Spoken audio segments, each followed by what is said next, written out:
Dans moins d'un an, les Français choisissent leur président. Jordan Bardella est donné au second tour dans tous les sondages. Hier soir, il était sur LCI. Grand entretien. Rochebin, Rutel Krief, Éric Brunet et Alain Bauer, criminologue spécialiste de la sécurité nationale. Le format le plus exigeant de la campagne jusqu'ici. Trêve de plaisanterie. Regardons moment par moment. On commence par quelque chose qui m'a frappé dès l'ouverture. Ça fait la deuxième fois en quelques semaines que Rochebin reçoit Bardella. Le podcast d'abord, sport, couple, Instagram, question de Proust. Maintenant, le grand entretien sur LCI. Et dès le départ, Rochebin se positionne lui-même. Vous allez voir, on va vous cuisiner pendant cette émission. Moi, je suis encore le plus gentil des 3 ou des 4 ou des 5. Vous n'avez pas répondu. Légal ou illégal cette guerre? Je suis encore le plus gentil des 3. Ah, c'est incroyable. J'en crois pas mes oreilles. Il le dit lui-même, hein. Et plus tard dans la soirée, quand Bardella évite une question difficile. Vous faites des wargames? Vous jouez à ça? Enfin, c'est un jeu très sérieux. Vous savez, on simule des guerres, etc. sur Internet, non?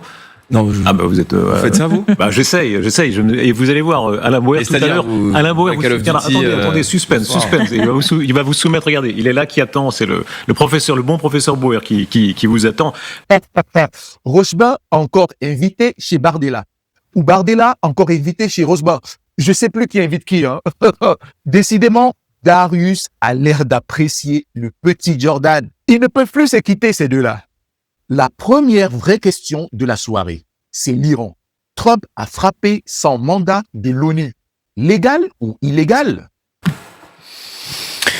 On entre dans une époque où le droit international est sans cesse remis en cause, et il est remis en cause d'abord par des États-puissances, des superpuissances, qui ne se voient plus comme des nations mais comme des empires. C'est vrai avec les États-Unis de Donald Trump et son intervention en Iran, mais avant cela au Venezuela il y a quelques semaines. C'est vrai avec les ambitions impériales du président Poutine et cette guerre d'agression qui a été menée aux portes de l'Europe contre l'Ukraine il y a maintenant 4 ans et depuis 4 ans.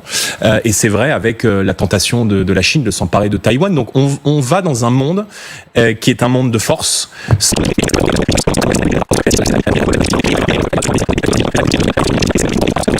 Vous n'avez pas répondu. Légal ou illégal cette guerre? De fait, elle s'est faite hors du droit international. Elle s'est faite, si je veux vous répondre de manière très scolaire, sans mandat de l'ONU. Donc et illégal. Pour vous répondre de manière peut-être en prenant en compte les souterrains de la diplomatie, elle s'est faite sans aucune concertation avec les pays européens. Et donc nous souhaitons que cette guerre puisse se terminer au plus vite, avec quand même l'objectif de ramener le calme dans cette région du monde, de neutraliser les ambitions nucléaires du régime iranien, et surtout de permettre à l'économie mondiale de reconnaître, de renouer avec une forme de stabilité. Légal ou illégal? Du blabla comme réponse. Il faut que Rochebin repose la question. Et quand il finit par répondre, c'est Rochebin qui conclut à sa place. Donc et illégal. Pour vous répondre de manière peut-être... Bardella ne dit pas le mot. Rochebin le dit pour lui. Quelques minutes plus tard, on parle toujours de la guerre en Ukraine. Rutel Krief lui demande si, président, il appellerait Poutine. Vous appelleriez Vladimir Poutine? Il y a des échanges qui ont eu lieu, naturellement, ces Aujourd'hui. dernières semaines. Si on veut la paix en Ukraine, nous n'obtiendrons pas la paix par les armes.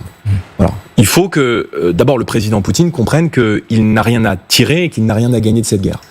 On est en 2026, 4 ans après le début de l'invasion. La Russie contrôle aujourd'hui plus de 20% du territoire ukrainien. Elle avance, elle tient ses positions. Et Bardella dit que Poutine n'a rien gagné. Ce n'est pas une analyse, c'est une phrase apprise. J'ose même pas imaginer cet homme négocier les intérêts de la France face à Poutine. Vous êtes très scruté dans vos interventions, Jordan Bardella. Vous savez très bien adorer, détester les angles d'attaque. On va pas refaire là-dessus. Au fond, chacun jugera sur pièce. Coquille vide. Le côté Bardella facho, c'est un peu passé. Il y en a encore qui considèrent ça, mais c'est plus souvent Bardella idiot. C'est ça. Vos adversaires souvent essayent de vous attaquer sur ce point-là.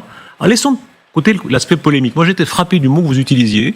C'est rare en France où chacun se vante de ses diplômes, même quand il n'en a pas. Vous disiez « je suis un autodidacte ». Qu'est-ce que ça implique pour vous ? Ça signifie que je me suis construit seul. Et bien souvent, on cherche à me le faire payer. Et voyez bien que le mépris social que je peux parfois recevoir de la part de mes adversaires et de mes détracteurs, est en fait un mépris qui est adressé à des millions de Français. Parce qu'il y a des millions de gens dans notre pays, il y a beaucoup de gens très talentueux. Il s'est construit seul. Repéré par Marine Le Pen à 16 ans. Intégré au parti à 17 ans. Élu député à 23 ans grâce à l'investiture du parti. Et j'ai lu que son père lui aurait acheté une Smart à 18 ans. Je ne peux pas vérifier, mais ça colle mal avec quelqu'un qui dit avoir connu des fins de mois difficiles. Aujourd'hui, vous êtes millionnaire aujourd'hui ? J'ai encaissé des droits d'auteur qui sont publics, donc vous regarderez sur Internet. De toute manière, quand vous faites de la politique, tout est public. Et vous êtes millionnaire, monsieur ? Hélas non, j'en rêve. J'essaierai de vendre comme vous. J'ai fait des livres, c'est quelques milliers d'exemplaires. Donc voilà. Non mais vous savez, quand on fait de la politique, par définition, tout est public. Donc mon salaire de député. Allez, votre patrimoine se monte à combien ? Votre patrimoine se monte à combien ? Vous regarderez sur ma déclaration d'intérêt qui est sur Internet. Mais j'ai travaillé pour écrire ce livre, et il se trouve que ce livre, en tout cas ces deux livres se sont vendus. Jordan Bardella. Du faux, du vent, du vide. La question est simple. Il ne répond pas. Regardez sur Internet. 2 fois, et le retournement sur Macron. Technique de média training de base. Pendant ce temps, il y a une enquête en cours pour détournement d'argent européen. Mais ça, on n'en parle pas. C'est le moment le plus révélateur de la soirée. Brunet lui demande de simplifier sa position sur les retraites.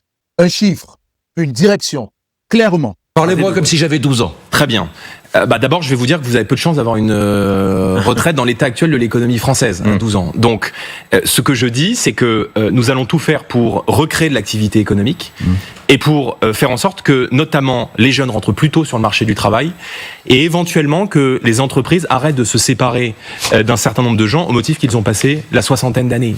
Parce que le premier emploi signifie... Jordan Bardella, 62 ans, 67 ans, Monsieur 70 Brunet, ans, je ne sais pas à quel âge. travail. Monsieur Brunet, grosso modo, vers quelle direction allez-vous aller ? Monsieur Brunet, je ne sais pas à quel âge vous avez commencé à travailler, mais l'âge légal ne veut rien dire. Ce qui compte, c'est la durée de cotisation.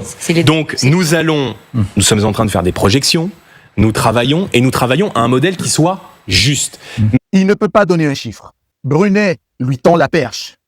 Il esquive. Nous travaillons à un modèle qui soit juste. Ça ne veut rien dire.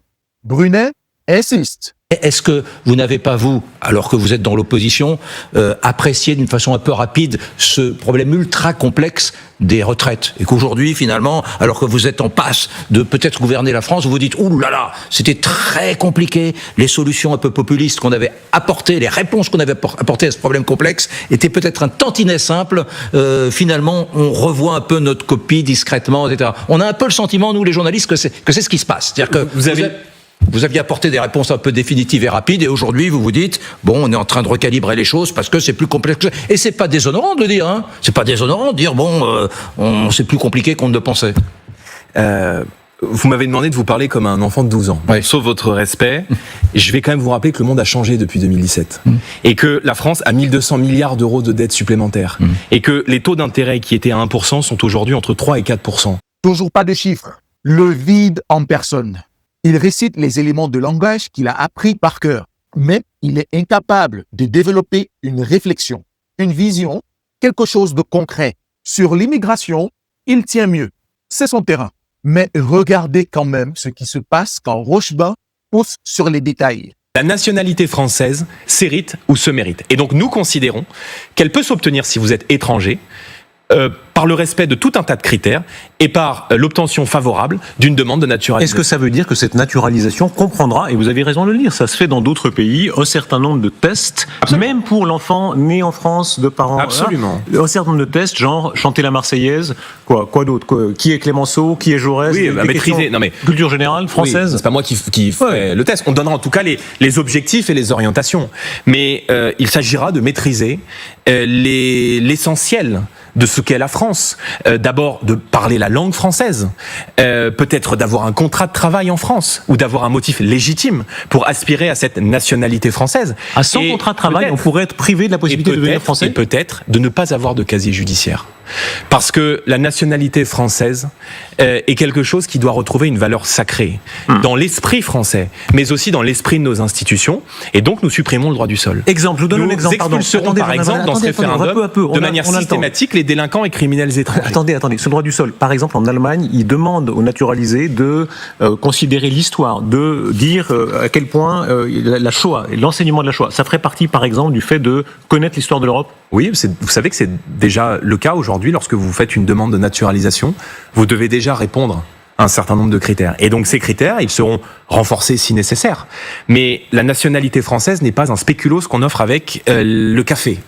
Un spéculoos qu'on offre avec le café, c'est la phrase qu'on va retenir. Hein. C'est la phrase qui fera le clip. Mais regardez ce qu'il y a autour. Rochebain lui demande précisément quel test serait exigé. Bardella répond en généralité.